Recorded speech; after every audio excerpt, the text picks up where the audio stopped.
Joe, how long you been in office? My entire career worked closely with you. From the time I got to the Senate 180 years ago. You know. Wow, 180 years, that's impressive. So, the fact that you become president next month, you must be pretty up on what's going on with the COVID virus. Tell me a little. 200 million people have died. Probably by the time I finish this talk. Necessarily. Now we have over 120 million dead from COVID. Well, that's interesting, Joe. You may want to talk to the CDC. Also, there's a lot in question about the Constitution of the United States. Becoming a president, you must be pretty in touch with that. Tell me a little bit about the Constitution. We hold these truths to be self-evident. All men and women created by go. You know.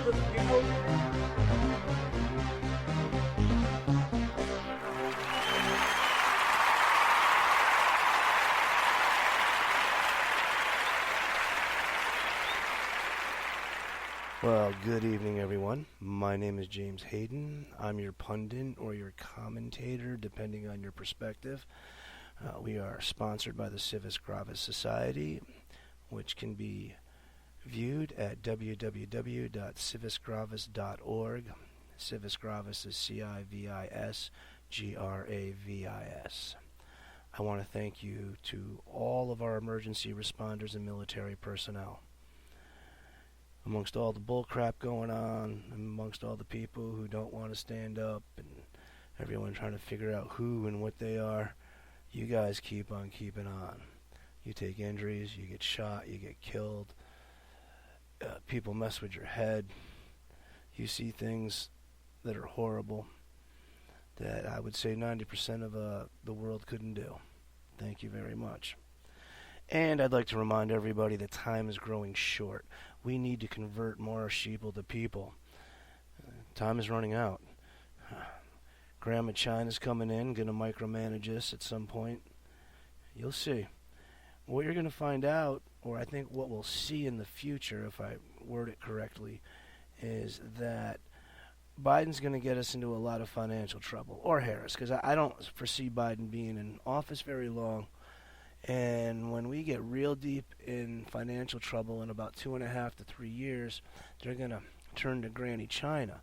But when Granny China gives us a chunk load of money this time, because I believe we've borrowed from them in the past, but when they give us this big chunk load of money, this time I believe them soldiers sitting on the Canadian border are going to be sitting in the United States as well.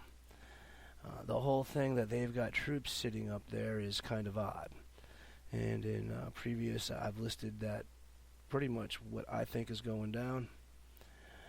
Those troops are sitting there watching the transition of power from Trump to Biden. If it doesn't go their way, and their way, I would believe, is going to be Biden, I think they're going to get involved in our country's politics and social order. But that's for a later time. I'm probably going to recurse, all of this as I go through the script. So yeah, I'm going to be sticking, as always, horribly loose to the script. Originally, this was titled Long Live President Trump, because I am going to toot his horn a little bit throughout this. But just to flip over, real interesting headline going on. AOC joins with liberal Dems siding with Trump's call for $2,000 stimulus checks for Americans. Trump says, let's do it. And AOC says the idea of her, in a roundabout way maybe, but maybe she doesn't quite get what he's trying to say.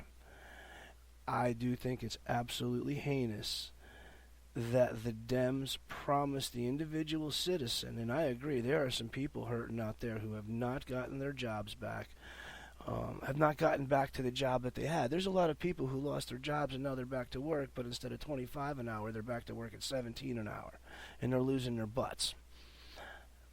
Anyways, it's rather interesting that we slide up to the stimulus package and they're giving us $600, which was Trump's original amount. And that's like a huge F you to all of us. I mean, that really is. And especially to the people who were dependent on this stimulus, the individuals. And I guess once we get inside of it, let me click this open here. There's probably a bunch of funding that the libtards want for everybody else. It's called the COVID relief bill, but it has almost nothing to do with COVID, the president noted. And I'm looking at this at foxnews.com/politics/Trump's call. And Trump demands Congress boost COVID aid payments to $2,000 per American. As if 2020 hasn't delivered enough unexpected news. Let's see, where do we get into here?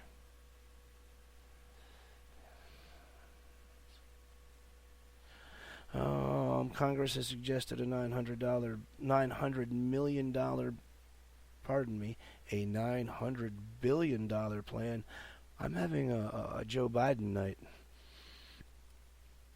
Let's see. Trump made his pitch in a video posted on Twitter. Blah, blah, blah. Let's see. He calls the bill a disgrace, assailed many individuals. Now, it's not getting down into the individual, and I'm not going through it anymore. But I do recall that they were wanting to do a lot of funding for other countries and foreign shores. And it seems they pick countries that hate us, that want to destroy us.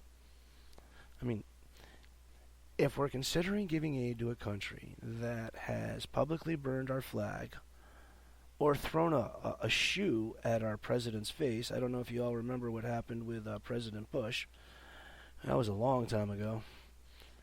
But it seems like they're going to want to fund our enemies, which I'm not down with. But I think it's interesting. But that does, I am a Trumpster, but that does suck on Trump's part. Because here Trump was the whole time saying to only give us 600, 600, 600. And just to bust balls because he's leaving the office.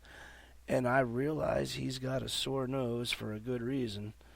But you can't.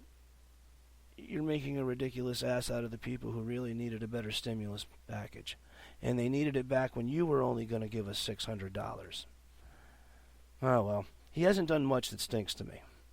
You figure all the things he's been accused of, he's maybe done 1%. But, here we go. Here's the script. I have a producer just pointing at the script. It says, by now, it must have sunk into our poor President Trump's head that Biden is going to become president. Whether it is true or not, meaning whether it was true that Biden cheated or not, President-elect Biden is on his way to the White House. Understand, President Trump feels extremely robbed. This man has proven his innocence in every allegation. And all of those allegations are really what people used against him. What they really thought of him. Let's see. He's been falsely accused of every heinous act known. He suffered through a fake impeachment. He suffered through Russian collusion. His youngest son, a preteen child, has been harassed and insulted by news media, celebrities. Trump's wife has been called horrifying things. He is defamed on news media and social media every 30 seconds. The radical liberals have bantered and wailed about his being a racist. Now, you can go Google right now, Donald Trump and Rosa Parks. Google has a damn pic of him embracing Rosa Parks with a Muhammad Ali standing in the background. And I believe it's one of those events that he showed up to, and he was giving Reverend Al Sharpton another $100,000 donation. Yeah, I bet lots of racist Klansmen go and do that. Throughout the 80s and 90s, he, meaning Reverend Al Sharpton, has accepted hundreds of thousands of dollars in donations from President Trump before he was president.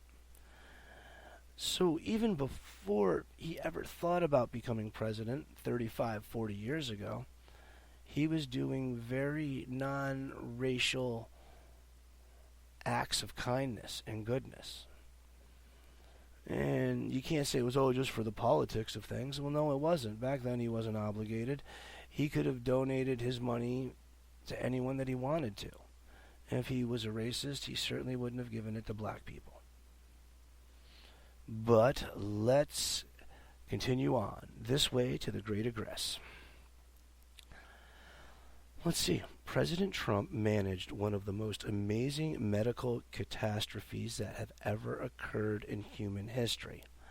Not the only one. They talk about a pandemic, I think around 1910. So, there's stuff that's been recent, and even more recent than that, Africa throughout the 70s and 80s got hit with a number of different diseases, including Ebola and HIV.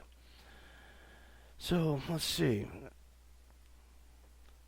We'll repeat. President Trump managed one of the most amazing medical catastrophes ever. Having a vaccine in less than a year, he put more people to work and more minorities to work than any other president in one of the worst of times. Well, hell, we're going to say in American history. It does seem to me that a lot of his haters hate him because, well, they've been put back to work. Just saying. And he set us on a solid course of manufacturing and a return to a national profit from our GDP numbers. Wall Street flourished in the worst of times. I mean, really, he hit 70-point rise during COVID. President Trump released more nonviolent felons than any other president.